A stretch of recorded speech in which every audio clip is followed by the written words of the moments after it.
Hey everyone, I'm Vanessa Guerrero, and I am so excited to have the opportunity with Sideshow today to talk about the hilarious show Crossing Swords.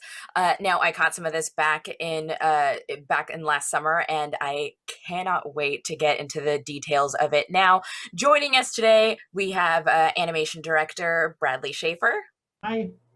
and we also have supervising storyboard director Shannon Denton. Hello. And we have co-creator and director John Harvatine IV. Hello. And I just want to dive right back into this because I've been loving Crossing Swords, and the animation is so unique and stylized. What was your inspiration for the look of the show? The look of the show, I guess, it comes from the like people toy line, like that the toys from like the 70s and the early 80s. The idea that having like the most simple basic toy and trying to tell stories with just the most basic things. He seems really popular. He did win fair and square.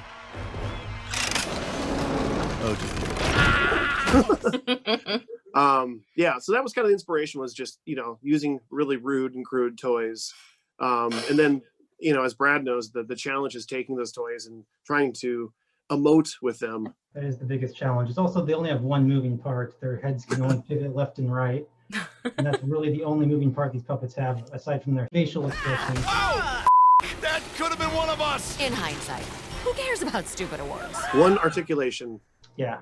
That actually leads me to my next question. Did the lack of arms and limbs lend itself to storytelling and joke writing? I guess we kind of didn't really make jokes about it because we didn't want to really point it out as a thing that they're aware of, because this is their world and they've only ever existed in this way. So they wouldn't even know what that was. We'd make a joke about it. That's funny, because when we were thinking of the stories and the scripts and all that, they never mention that they don't have arms and legs. Like we never make that a thing. Like it's just, that's their world. So we don't make jokes about it, but then again, back to the animation, the challenge is they have to hold props, they have to emote. We was using it to get the dog's tennis ball out from under the couch. Thanks, well, gotta go. They have to communicate, and that was the really fun challenge, was like, how do you do that with just these little simple things? It really makes the movement just so comical to watch as they like hop on screen. Are there some pieces of animation that inspired you when you were conceiving Crossing Swords? I guess, let's see here. As far as inspiration for it, it probably goes back a little bit to the Rankin Bass stuff, the Rudolph the Red-Nosed Reindeer Christmas specials. I always liked how simple they were. The animation wasn't super, wasn't that amazing. It was just kind of very posy and very dynamic. And that's very inspiring to me. That's something I've always dug. How about you, Brad? What got you there? Yeah, I mean, I just always love limitations. Like, in CG, you can do anything and you can make endless choices, and something could literally never be done. But in stop motion, and then specifically this show, it's so limited that you only have so many choices, and that's great to have like walls around you in a creative process. It really expedites the entire thing, from script writing all the way to shooting it. As far as inspiration goes, though, I guess South Park, in a sense, is kind of similar. Like the proportions of the characters themselves are similar, but they also still have arms and legs. So yeah, there's not a lot of shows that just have this little tag bouncing around.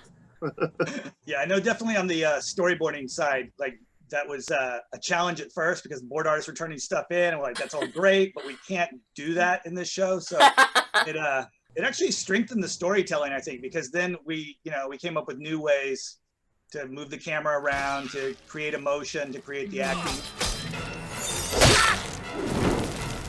The key is not to care about them. In storyboards, a lot of times, as a director, your note's always like, stop just everybody doing this with their hands. When they have no hands, you don't have to give that note, but you did have to come up with new ways to actually, convey emotion and the character interaction. So that was a kind of a fun challenge.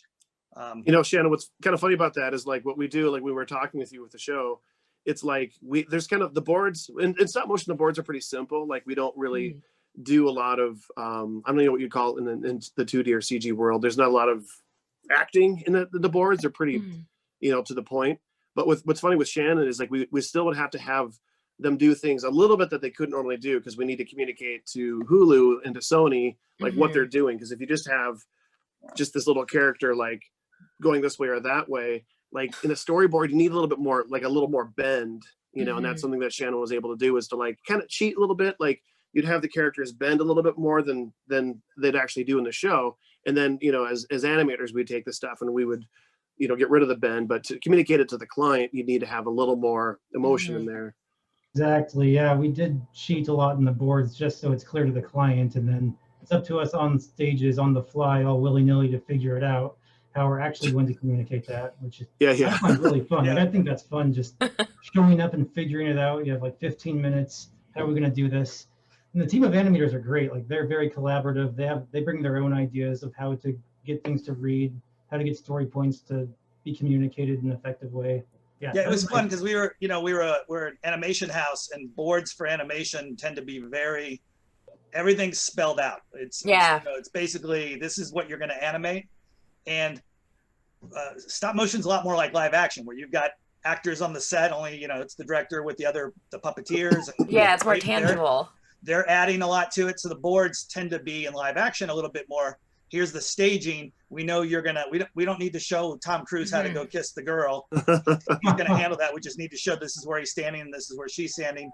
Move on to the next shot. So with this, it was sort of a fun in between, where we were getting to basically convey a lot of this stuff, knowing that the animators on the set were going to take it much further and do kind of their own thing with it. It's just, you know, kind of a fun challenge that way. The ghost of Shannon lives long in the stages. It's like everything he lays down, everything your team lays down is like our roadmap. And we use that when we're setting up the camera, when we're talking to the animators. And then you're right, like the animators are actors. So it's like, we see your poses, we see your framing, we see what you've laid down. And then it's like, all right, do what Shannon did, but do it for the camera, do it live, you know. But it's really amazing how the storyboards really are the big blueprint that we have for the animators to, you know, lay down the story. That's so cool. And I love how much of a collaboration it is to like bring these characters to life. The fantasy element of it really is the thing that drew me in initially. Are you all fantasy fans yourself, and are there like specific fantasy tropes you're really excited to lampoon with this? Brad's got something. I mean, I think it's kind of funny how, you know, Blinker Torts is like the king's right-hand man, but he's also a wizard, but he doesn't actually have any magical powers. And to me, that's like pretty damn funny that he's just kind of imposturing all the time. And he still keeps up the act, still wears the outfit, but literally has no magical powers whatsoever. And that's the kind of thing that grounds the show in a more adult way versus a child's cartoon. You would just have, you know, you would have magical witches and wizards. Yeah, I was going to say, well, they're all the great British comedies, you know, but they tend to all be sci-fi, like Red Dwarf and things like that. So if they had ever made a fantasy show, that's kind of what I had in my mind. Or, not that I drink when I play D&D with my buddies who also drink, but it kind of reminded me of that, where it's fantasy, but it's the fun side of it. It's the version when you're rolling dice with your buddies and you're drinking tequila, and, you know, the dwarf's doing something great. Like there was a lot of that, I think, that came through in this, even though it was a little bit more of a standard fantasy realm, but the fun, I think that's what I was channeling. It felt like that. It felt a lot like your friend that keeps calling Magic Missile. That's me. And me. Harv, did you also have fantasy elements that you were excited to lampoon, or just things that you were a big fan of in the first place? You know, for me, this sounds really silly, but I just really loved dragons, and I love the idea of having characters that were playing with dragons and scared of dragons. And what's really funny is my co-creator, Tom Root, like, so we set this, we made this world of fantasy, and then we threw in the very first episode like a dragon, and then we don't really bring it back. And it's like, he's messing with me, you know. It's like he's kind of like toying. It's like, oh, you like this? Well, I'll take this away from you.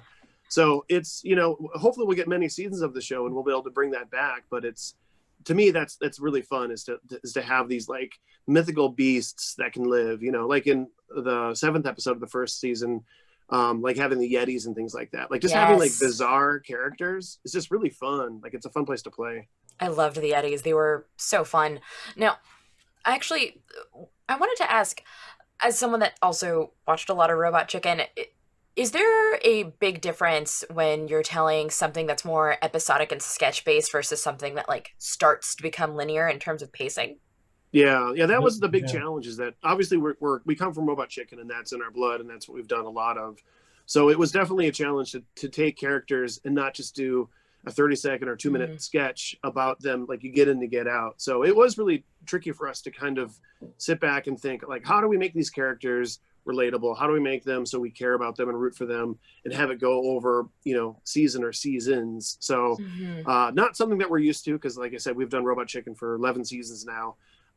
But yeah, that was something that was a little bit tricky, and I think season 1 is great, but in season 2 we're really working out the kinks on making these characters just a little bit more relatable and fun, and I think Lucas did it best when he made Star Wars, and he made this, and you look at it now and it's like this became this became this became this, and it's relatable in the smallest scale possible in Crossing Swords, going from season 1 to 2, but connecting the dots and trying to find like how you connect things and how you make things go from 1 to 2 is really difficult. Imagine Lucas going from like series to series to series and connecting all of that stuff and having this rabid fan base that like calls you out if God, one little yeah. thing is off and one year is off. Like, oh my God. So I don't know. I think about like what that was like for him, and what, like, creating this universe, and we're, Brad and I are just right now focusing on like making season 1 and 2 connect and have it make sense. So I don't know. I just give huge props to like the Stan Lees and the Lucases of the world that like just go big and like somehow figure it out. It's incredible. Yeah, just watching all those little connections and those branch offs, it's remarkable. Yeah, amazing. I think those guys though have the same thing. Like we've got, the advantage of is, this is all Harv's coming out of Harv, so we can ask him questions and we can build on it. So I did get to work with Stan Lee a lot, and he had the advantage of too. They were at an era where they just made the stuff, and if somebody called them out on it, they'd just be like, "Oh, but you haven't seen the next issue," and then later they go behind. That's really funny. We got to funny. figure this out. This kid pointed this thing out that but it wasn't like the end of the world, or they didn't feel like there wasn't a marketing team that got in that had to like correct. I've worked on other franchises where it's so restrictive because they're like, "Oh, this is the lore," and then they kind of have gotten in the way of their own creativity. And Stan always did the creative first, and then would retroactively retcon. It's a retroactive, into the universe and going, okay, we'll fix this or make this work with this other thing. And I think that's a lot more freeing as a creator to build a world and just kind of have fun with it. And then the rules kind of come out of it versus being so stressed about the rules from the beginning that you hold yourself back from doing things. That's a good point. Yeah, you forget those playful parts of it. You can find the first season of Crossing Swords on Hulu as you get ready for the second season and many more to come, I hope. Shannon, Brad, Harv, thank you so much for joining us today and giving us some insight to the crazy world of Crossing Swords. Yeah, Thank you. Yeah, thank you. Thanks everyone for watching. I'm Vanessa Guerrero, and don't forget to let your geek side show. Be sure to subscribe by hitting the S icon on your screen and click the bell icon to be notified whenever a new video is posted. Thanks for watching, and don't forget to let your geek side show.